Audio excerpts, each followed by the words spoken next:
Hey everybody, this is Alan Fenstermaker here with Pro Wrestling Archives. I'm here with indie professional wrestler Mason Martin. How are you doing today, Mason? I'm good. How are you? Doing pretty good. Now, how long have you been a pro wrestler for? June 9th will make 3 years for me. Okay. Being considered professional and active shows, but I've been training since I was 14, so Okay. it's been a while. Been around it. Now, who inspired you to become a pro wrestler?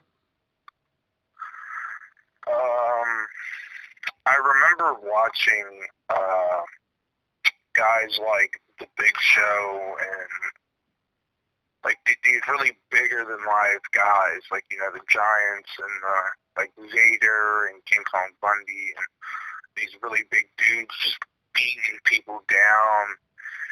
And that's what first caught my attention with wrestling, but who really captivated me and wanted me to be made me want to be a wrestler was Mick Foley. Okay. Because not only did he inflict the punishment, but he took it a lot of times, and he took everything he did to the extreme always, and he gave his 100% every performance, and I felt like that's something I could do, and I actually want to do, and that's what inspired me to be a wrestler. Okay. Now, I know you said you started training when you're 14 years old. Now, like, what kind of training did you do to become a pro wrestler, and what were some of the obstacles that you had to overcome? So I'll tell you about the first. So when you first start in professional wrestling with training, the biggest thing they try and test you with is your willingness to learn and if you're in good enough shape to do the drills and stuff like that without being sloppy. So like when I first started, my first few weeks to like a month and a half were just learning how to run the ropes, take your bump safely, very, very minimal stuff. Hit the corner a bunch of times to make sure when you hit the corner you look good, stuff like that. Your rolls are another big thing that I learned that a lot of people seem to learn right off the bat is how to do your front roll, your back roll, your three-quarter roll, dive rolls, stuff like that. And then the biggest challenges for me early on when I first started training was because I started so young, I was 14 with a bunch of grown men. And one of the biggest challenges was my immaturity.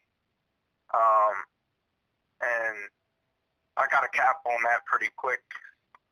But that's one of the challenges I faced. I also faced my cardio, having bad cardio. That was a big challenge. I had to work on my cardio to be able to do the drills and stay in practice longer instead of doing a few things and having to get out to catch wind. So cardio was one of the biggest things I had to work on early on. But once I got a cap on that, everything kind of became second nature to me. And I had really great trainers and mentors who were patient with me, even through me being immature, or they never yelled or got frustrated, or they always maintained level-headedness with me, I guess you could say, which was really helpful with being so young, Mm-hmm. Now, like, what kind of stuff did you do to help improve your cardio ability for the ring? So I played football my whole life, so I kind of just took the cardiovascular workouts from football, like jogging. They had things called suicide sprints. I did those. I just kind of worked out. Like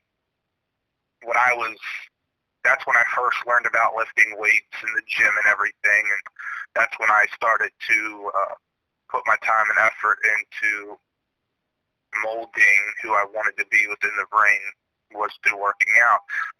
But the cardiovascular part was a lot of sprints and jogging and just continuously like pushing myself. Like one week I would jog around the block, right? I would jog all week. Then the week after that, I would kind of sprint.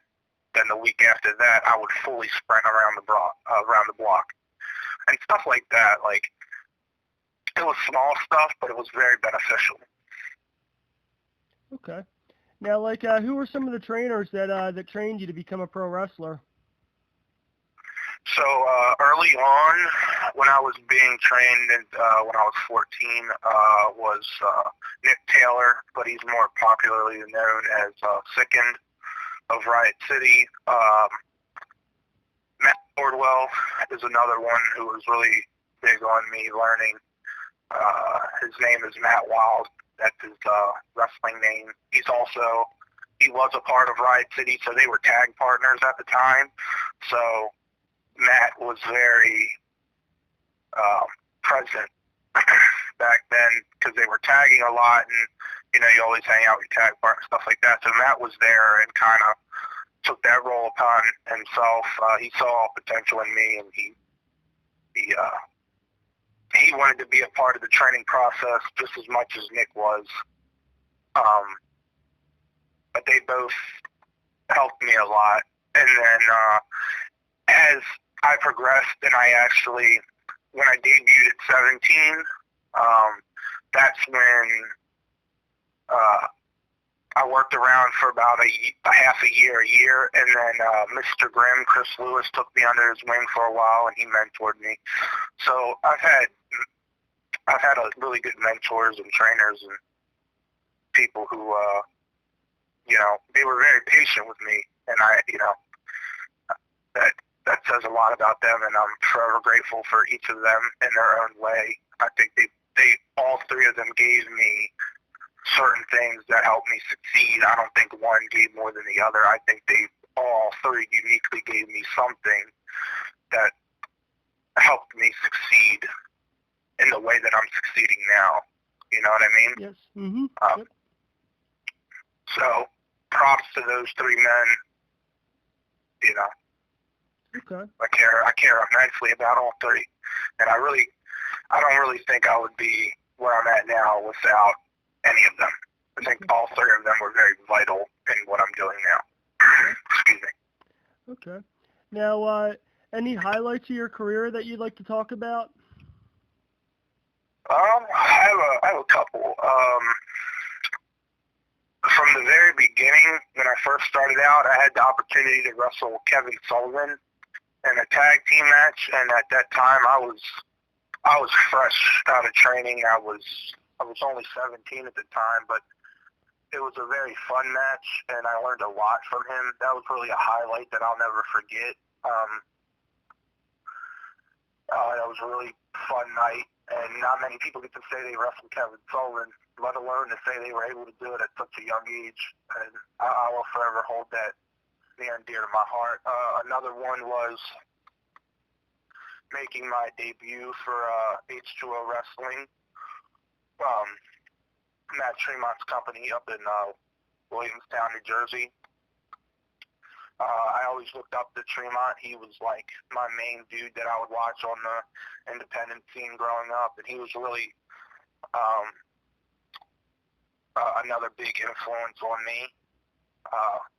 And one of my biggest goals was to actually work for him in his company, and that was a highlight of like my very short, career. I'm only 3 years in, but that was another big highlight of it.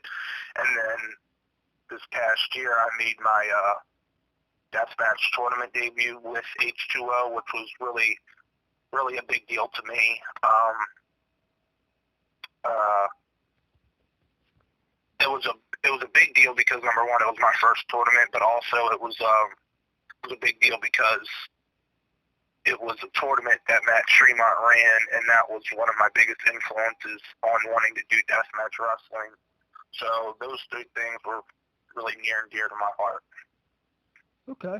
Now, like, what kind of strategy do you have when you're in a death match? The strategy that I go in with is always to make sure the person that I'm wrestling or I'm working with is safe. I always want everyone in the match and myself, but more importantly, I want them to be safe because that I feel like that's our responsibility as performers to one another is to keep each other safe. And also another big thing is I always want to learn something when I'm out there, whether it be something small or big. I always want to have something that I can take away from the match and learn from.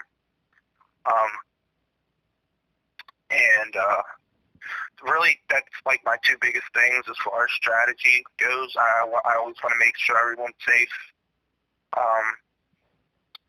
And I always want to be able to take something away from what I'm doing and learn from it. And I'm surrounded by a great group of guys within H2O that help me learn every match I have. I always take something away from it. And but number one on the list of in my strategy is to keep everyone safe. Okay. Now, what's the biggest thing that you've gotten out of or learned from the times that you've competed in death matches? So I've wrestled Stockade many of times, and I think Stockade's a very underrated performer. I think he's amazing in the ring. His psychology is A1, and anytime I wrestled him, I learned how to put a match together structurally, how to make the build-up of violence within a death match make sense instead of just going out there and just going nuts and just throwing things at each other. I think he taught me how to make every big spot we do mean something. And that's very vital in deathmatch wrestling because you want everything to make sense, and you also want the best reaction for the high spots of the match. And he taught me how to, you don't have to start off throwing and banging every match. You know, you start off slow, and you get progressively more and more violent until the point of where it's like, okay, now we're in full gear, and now it's pure violence. He taught me that. Another person that was really big on teaching me stuff within deathmatch wrestling is Matt Tremont. I've been fortunate enough that he's let me spend the night with him a couple times after shows, and I would just stay up all night picking his brain. I knew sometimes it probably got annoying, but like I would stay up and I would ask him many different questions, and he always had a solid answer, and he was always happy to give me that answer. He never really showed he was annoyed. I just could. Maybe that's just me, but no, he's a great guy. All of the roster at H2O are great dudes. I've learned so much from many of them, but I would have to say, as far as deathmatch wrestling, I would have to say like learning from Stockade and Matt Tremont so far have been my biggest the biggest help, because Tremont's a legend in his own right. He's literally a living legend. Like I said, Stockade is incredibly underrated. He's one of the best performers I've ever wrestled with. And to have both of them teach me what they know and give me their advice has been very critical on the way I put stuff together as far as death matches and even regular matches for that matter. I think they both have a great mind for the business. And excuse me, those two were a really big help in how I structure my death matches and how I've learned how to do certain things within said death matches. Okay, awesome. Now, what are some of the promotions that you've worked for? I know you said H2O, but what other promotions have you worked for in your time in the business? So I work for H2O, which I've said. I work for Titan Championship Wrestling in New Jersey as well. That's another great promotion. I've worked for standalone wrestling. I've worked for Outbreak in Pennsylvania, which is a big up-and-coming promotion. They're trying to make their way up. They have a lot of really good talent, and they do a great job promoting every show. I worked there. I've worked for. There's so many. I'm trying to think of like the key ones. Titan, H20, Outbreak. I work for C3W, which is a brand new company in the DC area. I worked for EWA in Maryland. I've worked for Journeyman Championship Wrestling in Maryland. There's so many. I worked for IWA Mid-South in Indiana. I worked for a company called Bandit Pro Wrestling in Tennessee. That was another fun experience. Yeah, so there's been a lot, and I have a couple of new places that were scheduled for this year, but unfortunately due to the pandemic have been put off so far. But yeah, those are like the main ones I've worked for. Okay. And what is your favorite era or time period in pro wrestling?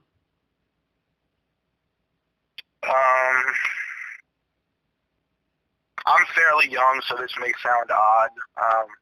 I'm only 20 years old, but I really like the Attitude Era. Like, I go back and I watch, like, everything from the Attitude Era. I think that was really, really, really good stuff. That's my personal favorite. The Attitude Era and also the Ruthless Aggression era where Brock Lesnar was at the top at the time, and John Cena was just making his way in, and you get to see a young John Cena mold into what he is now, which is he's a legend. But yeah, those two eras are probably my favorite: the Ruthless Aggression era and the Attitude Era. Okay.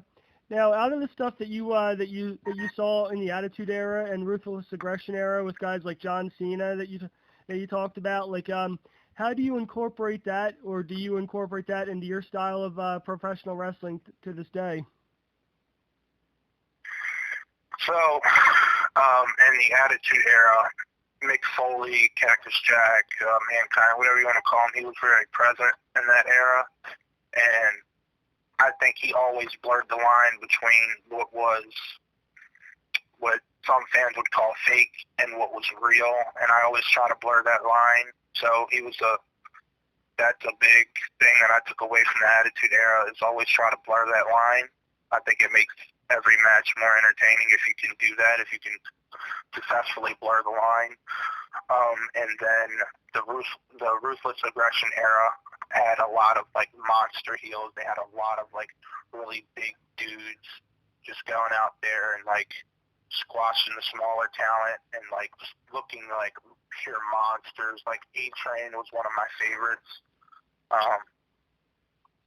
I think I try to take away from all of like their monster heels at the time, like their style. So between those two, I try to take away like the monster heel stuff that they had going on in the Ruthless Aggression Era, and then the Attitude Era with Mankind and the way he would blur the line between what was so-called fake and what was real, you know. Yeah. So those two things I always try to incorporate in whatever I do. Okay. Now, last one here. Now, you mentioned the death matches and the hardcore matches. What is your favorite style of pro wrestling? I know this is going to sound like kind of contradictory, but it's between two. I really like the family style, like family-oriented professional wrestling. And I also really like deathmatch wrestling. I think both have a lot to offer in their own special way. Like deathmatch wrestling is like, that's as real as it gets within professional wrestling. Like nothing is fake. The barbed wire is real. The light tubes are real. The glass is real. You know, that all of that is just like, it's just brutal, you know. And then you have the family style where, you know, you can connect with an audience. Not saying you can't connect with an audience in deathmatch wrestling, because you absolutely can. But I think in a very own special way, you connect to not only the adults in the crowd, but you also connect with that kid in the crowd as well.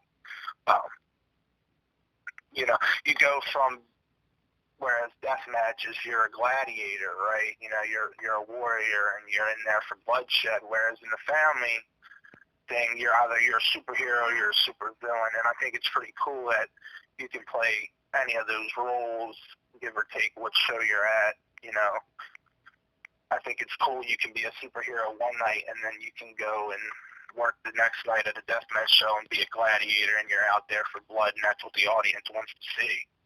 I think those two styles of wrestling and styles of shows are very special, and they have their own special way of attracting certain audiences. So I like to do both of those. I like to do family-oriented and also deathmatch style. I think those two are really fun, and they're both my personal favorites. Okay. Now, as we wrap up this interview here, do you have any social media or anything you'd like to plug so people could come check you out and possibly, when shows start rolling again, book you? You can add my Facebook account. It's Mason Martin. 9 times out of 10, I'll add you. Also, my Instagram is Baltimore_Beast20. Those are my main 2 social media things that I keep up with the most. Also, I have a YouTube channel that's simply Mason Martin. I don't really post there a lot, but if you're interested in seeing highlight videos or matches, that's where you can go to watch them. Okay. And thanks again for joining us for this interview. And again, this has been Alan Fenstermaker on Pro Wrestling Archives with Mason Martin. Thanks again for tuning in. Thank you. Okay, thank you.